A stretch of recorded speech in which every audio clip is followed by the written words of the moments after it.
જે રીતે વડિયા છે એ તાલુકાનો મથકનું ગામ છે, પરંતુ વિકાસના નામે જીરો છે ને આજે પણ દૂરની ડબરીઓ ઉડી રહી છે.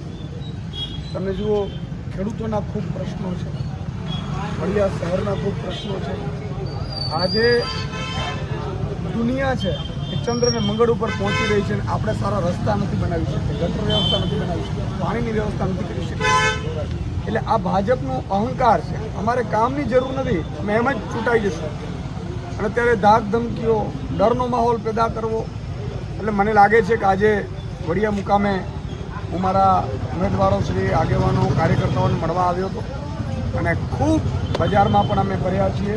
ખૂબ રિસ્પોન્સ છે, લોકોમાં એક ઉત્સાહ છે, અને મને વિશ્વાસ છે કે વડિયાવાસીઓ અમારા ઉમેદવારોને જંગી બહુમતીથી જીતાડશે. ભાજપ છે એ અત્યાચાર કરે છે, માતા બેન દીકરીઓને રાત્રે 12 વાગે વરઘોડાઓ કાઢે છે. આ બધી વસ્તુઓ અહીંયા લોકોમાં એક જોવા મળી રહી છે, અને એટલે સ્પષ્ટ સાફ છે, વેપારીઓ પણ અત્યારે પરિવર્તન માંગી રહ્યા છે.